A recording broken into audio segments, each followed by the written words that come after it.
Lisa, welcome. We look forward to talking to you today. Why don't we start out by you telling us a little bit about your background and how you ended up where you ended up?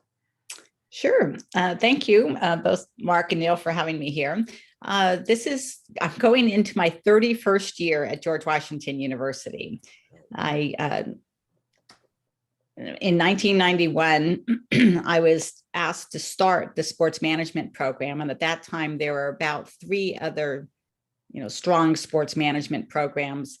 And, I said I'd come back from California and give them 2 years. And here I am, 31 years later, still going. And, it's just been great. I've been able to develop both the undergrad and grad program. We have various different certificate programs, one in a certificate in sport philanthropy, an executive certificate in sport philanthropy. We have a youth sports administrator certificate. And so, we've done a MBA for current and former professional athletes. There's just been so many different programs that I've been able to launch while at GW, which has been exciting. And my focus primarily, I teach in sports marketing, do research in sports tourism, the Olympic Games. I've been to 19 consecutive Olympic Games. 2020 were supposed to be my 20th consecutive games. That might happen. Yes, well, it'll be a big asterisk. Yeah. I still have a 5% chance that I can go to Tokyo this year, but I'm not, it keeps getting slimmer as each day ticks away. So mega event management and marketing is another area. But I also have always been involved with the sporting good industry. Following that, I teach an entrepreneurship class. I'm now teaching esports. So, facility management, I've had a good run of teaching a variety of classes over all these 30 years. Yeah, to me, it's impressive that you can teach and do all this other stuff as well. Yep, it's a busy life. Yeah, it sounds like it. Well, one of the reasons Neil and I were really excited to talk to you today is you actually have a background in market research. Can you talk about that a little bit? Yes. So, early on, my first job was to conduct the national fitness study for youth 6 to 9 years old to see how fit American children were. And that was the last federally funded fitness study that's happened in the United States. And that was in 1986. So, I started off in research and I've continued on to, obviously publish and to conduct research. I've done a lot of economic impact studies for sports events, including the Olympic Games, the World Cups, but BNP Paribas tennis, City Open, rock and roll marathons. And, whenever I tell students, I said, if somebody asks you to solve something or how would you go about doing something? I always say the first thing you need to do is get facts. And market research is all about getting facts. So, that's the premise on, being successful in this field is understanding the importance of research. Well, that's music to our ears. Yeah. So it sounds like, your background in market research really kind of informs your approach to teaching. Yes. And so, we incorporate it into all of our courses. For example, in sports marketing, the students actually write a sponsorship proposal. And so we use Nielsen research, we use SBRnet research to identify, markets that companies are interested in. So you have to pair a company's target audience with the correct sports target audience and make sure that there's a story to tell the company in order for them to understand why a sponsorship would be valuable. And so the first thing we do is make sure that the audiences align and that there is a story to tell. And so, we start off with research, and then we, in ticket sales, we also use research to inform, whether we need a promotion, who are we missing? Like for way back when Ted Leonsis first bought the Capitals, believe it or not, there was no database. He knew nothing about the season ticket holders he had. Because back then, Abe Poland, it was more a family event and they did not have a lot of data. So we did, over 1,000 surveys of his season ticket holders and really created a profile. And we found out that in Washington, D.C., we over-index in military and government workers, obviously, but yet our profile of who was buying season tickets and who was going to the games did not align with that. So we created special promotions for those certain target audiences. We also identified that there was a number of people coming from Baltimore because Baltimore does not have an NBA team or a hockey team too. And so we then again approached weekend games in different areas. So that's just some examples of why, how to use data in promotions for ticketing or your ticketing strategic plan. Yeah, that's interesting because teams, at all levels, from player analytics to, like you said, ticket sales to sponsorships have become so data driven. Neil? Lisa, you talked about using data, obviously music to my ears, but, talk a little bit about how you work with the students to explain the process of acquiring data or I like to say there's a template, to be used. Do you work with the students on kind of, saying, look, here's where you start, here's where you go to the middle, and then here's where you finish kind of a thing? Well, all of our students are required to take both a statistics data analysis class as well as a methodology class. Mm-hmm. So we walk them through the entire process of, coming up with a research question. What are your hypotheses? And then, making sure you write that question and then creating a survey. It sounds easy, create a survey. Oh my gosh. I think the students appreciated the time and effort that it takes to write a well-written survey in making sure every question counts and that it's written not in a biased way, not in a double barrel way. There's all these, concerns about how you write a solid research question in your survey. So, we've gone through 4 revisions of surveys, just, whether we cut them out, whether we rewrite them, whether we change the format of it.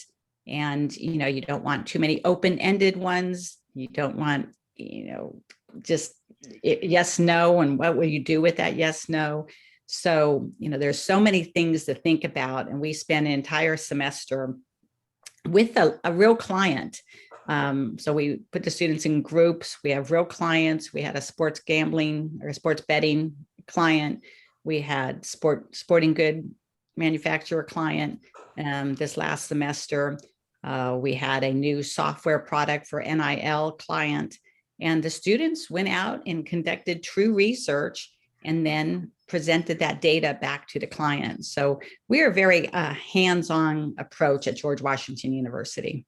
Yeah, it sounds like it. So I wanted to talk to you also. I know you have some great background in the sports tourism business. So in the wake of the pandemic, what do you see for the next couple of years in the sports tourism business?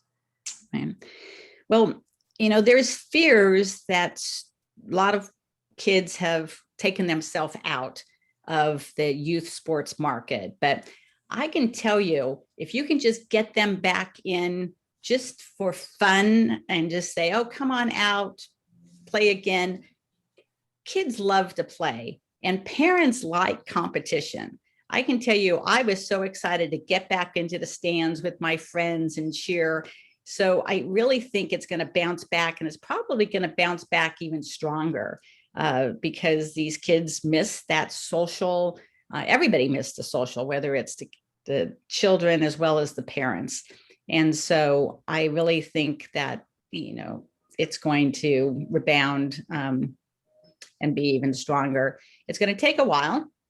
I think within a year, we'll be back. Wow. But remember, even during the pandemic, the only kind of social things that were taking place almost anywhere were sports events. It's true. They were still happening. There were still pockets of United States that kids were still playing sports. Not in my area, but I have friends that their kids didn't miss a beat. Yeah, well, I know my daughter, she played her entire travel softball schedule last year. Yeah. And I know when they originally proposed the schedule, they proposed 4 tournaments. And I thought to myself, oh, that's nice. We'll be lucky if we get in 2. We got in every one. And they ran them safely. And it was fantastic for her and fantastic for the parents as well. So everybody's itching to go. And I really think that it'll be a little bit slow start. There's still some parents that are still very conservative and cautious, but once they get back in, it's just going to start steamrolling again. And so I'm very bullish on a return. What do you think is going to happen on the fan side, the spectator side? I kind of have my theory or my, assumptions are actually my conclusions and insights based on data. I'm curious to hear what you think is going to happen. Again, I think it may be a little slow at the beginning, but I know people who are already making plans to go to the Packers season opener, right? I have friends that people are looking to travel. They're like excited to get out now. Yeah. And any reason to go someplace and, be with a crowd, I think they're open to it. Again, there's still going to be those few, but people who like sports tend to be more open and more resilient. You go back to 9/11, who was the first people traveling? It was the sports people. So I really believe that of all the different markets, the sports fans and the sports athletes will be out there. What's interesting is that when we looked at our data from the 2021 survey, we found that to be true among the men, but not true among the women. Women seem to have a lot more trepidation when it comes to safety and just all the things that go into, making for a safer, more enjoyable experience. My theory is that I think it will come back quickly, but I also think it's going to recede. I think you're going to have like a rubber band effect, where it's going to snap back hard, but it's also going to rebound backwards because I think that a lot of people, fans, especially women, by the way, will be very turned off, I think, by the lack of attention that's being paid by some of the stadium operators. And people don't want to stand in line and have to wait to queue through, long lines in order to get into a stadium. And there's just a number of issues. So I'll be very curious to see how all that plays out. Yes. And, it will depend on how well the customer service is, as you point out. It will also depend on how well the vaccine holds up. If there's another virus or, strand of this virus, or if we never know. If we all need boosters, or who knows what's going to happen. And so I think maybe women are a little bit more cautious to say, let's wait and see how it really goes before we jump in full force. But, just in my small circle, the people who were saying, nah, I'm still cautious, they're now not wearing their mask and they're going out. So we all have short memories, especially of things we don't have a good memory of. And so I really think that people are going to get back into their habits. Yeah. The one thing that many people have said is they like the slow pace of life that they had during COVID. Mm-hmm. And parents that have more than 2 kids or 2 plus, it gets difficult with sports. And so my neighbor, she's like, oh my God, I don't want to start trupsing them around. And so that may be something that some parents are slowing down.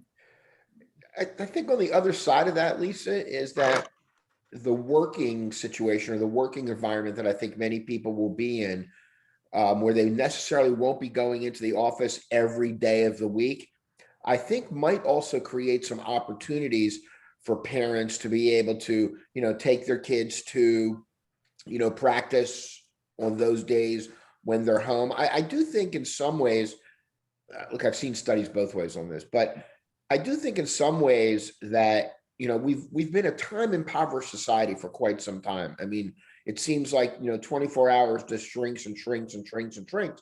I do think that the pandemic in some ways and the post-pandemic, way that we'll be working may actually open up some of that time impoverished challenge and give people a little bit of time back.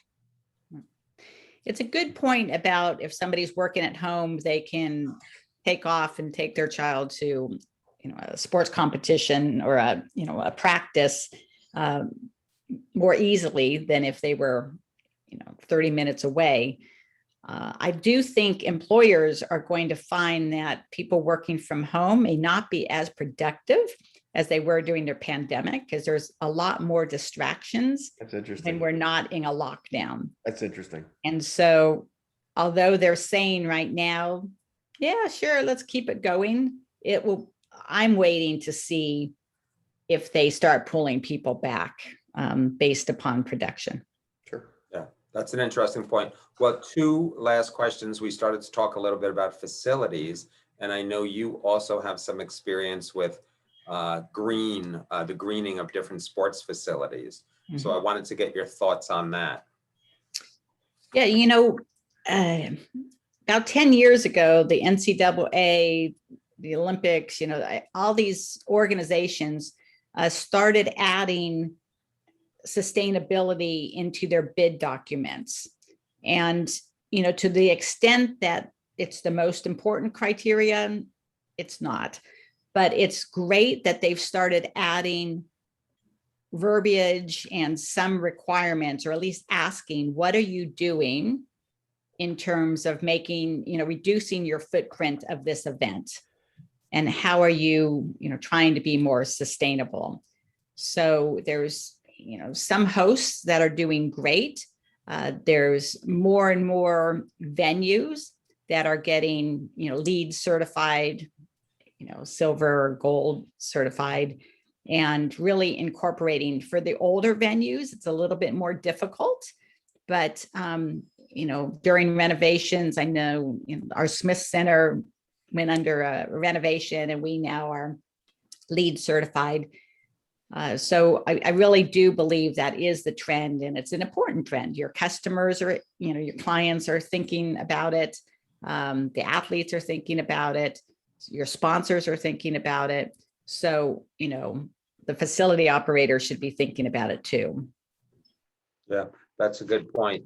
Well, we really appreciate all your time today. I wanted to wrap up with a question about careers and where you think the jobs in the sports business will be over the next couple of years. And, for students who are listening to this or watching this, what advice would you give them as far as like, hey, by the time you graduate college, make sure you've taken these classes, make sure you've had this type of experience? Well, in all sectors, data analysis is just booming. So, I really believe that you have to take some statistics class. You have to be able to do some analysis of data. You have to have strong Excel skills. You also need, the other area that's booming right now is social media. And I find it interesting that so many students are not interested in social media positions, but if you want to be in marketing, it's digital marketing. Yeah. So really understand social media, understand, Facebook ads, Google ads, how to measure those ads, do A/B testing on those ads. you really need to have a good understanding of the trends that are happening and position yourself to fill those needs. I remember early on, I started, incorporating social media, and sure enough, now our students are some of the leaders in that field. Same thing, we started adding data analytics. We have a basketball analytics class. We have a sports finance capology, which is pretty much data driven class. So and then we have a sports analytics class on top of our statistics and research class. So you could see we're pretty data driven. But, for those people not interested in numbers, not all of us are number driven. There's so many positions in service and sales. There's more sales jobs in all of these teams than there are in anything else. So if you look at the org chart, it's ticket sales has the most number. Then after ticket sales and service, it's sponsorship sales and service. And I think sponsorship is really fascinating because you have to know the business of companies. So you get to learn a lot about how companies operate and how they make money and what are their needs. And then you pair that with what you can offer them. And so, sponsorship, I find, is really strategic. It's not as much sales as it is strategy. And then there's also a lot of service positions underneath sponsorship to make sure that you're fulfilling everything that you promised. And then on top of that, there's more data analysis that's been going around sponsorship. So those are all, fields that I would highly recommend, because revenue is important. And the more your salaries are going to be higher if you get into roles that generate revenue. Mark and I are lucky enough to deal, almost exclusively, once we purchased SBRnet and Sports Market Analytics with the, university college academic market. And we've been able to, you invited us to teach in your class. We've taught in a number of other classes. And, one of the things that I hear is that, a lot of these kids, they all think they're going to go to work for the Washington Capitals or the National Football League or the NHL. And I'm thinking, time out here, I heard you talk earlier in the interview about sporting goods companies. And I heard you talk about some other, sports travel business. I think that, by exposing students to all of these other areas, I think you're opening up a lot of other opportunity potential for a lot of these students. And it's not just about, getting the big job with the NFL or the leagues or teams or things like that. Yes. I mean, working for a sporting good company or an entrepreneur that's coming out with a new product or service. But remember, those take business skills. You have to have a niche in one of those areas. You have to have marketing, right, or, analytics or design, right, or finance. Right. So prepare yourself, get some hard skills. It's not always easy, but I really encourage you to, understand finance, understand, not everybody wants to be a design person, but you may want to take, an art class or a graphic design class, just so you understand it and you're able to mock up something. So, these are just some suggestions, but sports tourism is really great, because if you work for a sports commission or a convention and visitors bureau, a destination management company, there's now about 350 of them around the United States, across the United States. And in each one of these sports commissions, your role is to bid for sports events, bring them in, but then you also have to work on getting sponsorship. You have to work on event management, setting it up. You have to work on getting the volunteers. You have to work on getting the room blocks. So it's a very diverse and interesting position, especially if you want to be associated and involved with sports events. So I think that's great advice for all the students who are listening to this. So Lisa, really appreciate it. Oh, you got one more thing? Yes. So youth sports are obviously a big business, and we often forget that, working for a youth soccer league or working for a municipal ice rink or a multi-stadium, multi-field complex, that also is a great job. Again, you're using, you have to get sponsors for those facilities. You have to understand the operations of those facilities, and they can lead you to other positions.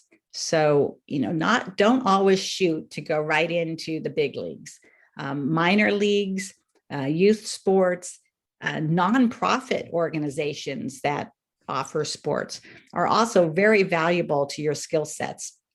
Working for a nonprofit, if you want to get into community relations in a team, understanding the nonprofit world and their needs and how they work is very valuable when you apply for a job in community relations for a professional sports team.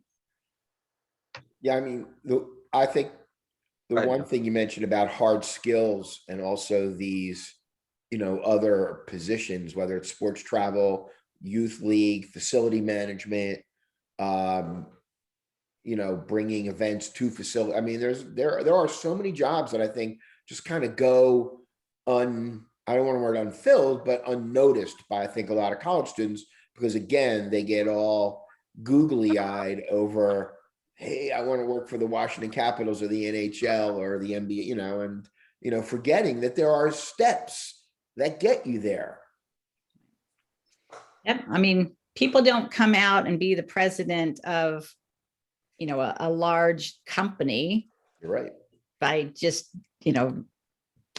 jumping right in. They had to build their resume up, and people in sports need to build their resume up as well. So I encourage you to, look at all type of positions and, interview for those positions, even if you may not think you want that, because, getting that experience is what's most important. And, finding out what you do like and not like. I encourage my students every semester to get any type of internship or volunteer work, just to see if they like that field. You may come in thinking, oh, I'm only going to be an agent. Well, that's great. But are you a friend of an athlete? Do you have a connection with an athlete? Are you able to bring an athlete to an agent? It's really hard to break into that business. Yes, it is. So, work on your sponsorship skills, because all those agents, they also need somebody who is able to go and get endorsement deals for their athletes. So you don't always have to position yourself just to be that prime agent. There's other ways to get in, using other skill sets, even graphic design. PowerPoint skills, Excel skills, like you mentioned, just being able to write really well, and being able to express, your thoughts and your insights really well, I think, goes, people, it may not be the sexy stuff, but it's the important stuff. The other hot fields right now is obviously sports betting. Right. And again, that's more data driven. So if you have interest in analytics, a couple of our students just got picked up by DraftKings and some of the other sports betting companies, because they took a sports management, master's in sports management with a graduate certificate in analytics. And that was enough to get them the skill sets that they needed to get those jobs. But remember, all those sports betting companies are also need marketing people. Right. They're marketing to fans, just like sports teams are marketing to fans. And if you get a job with a sports betting company that has an alliance with a team, you start building relationships with that team. So, look at the sports betting world. There's a lot of venture capital companies that are investing in sports too. So if you have that finance background, or you have an interest in entrepreneurship, or that's another area that you can consider. Spoke to George Foster from Stanford earlier in the week. I guess you and he know each other, and he talked a lot about that particular area, on the entrepreneurship side. And obviously that's a big part of the Stanford Business School, kind of their mode. Right. Well, anyway, Lisa, you've been really generous with your time. We really appreciate it and appreciate your flexibility regarding scheduling. So thanks so much.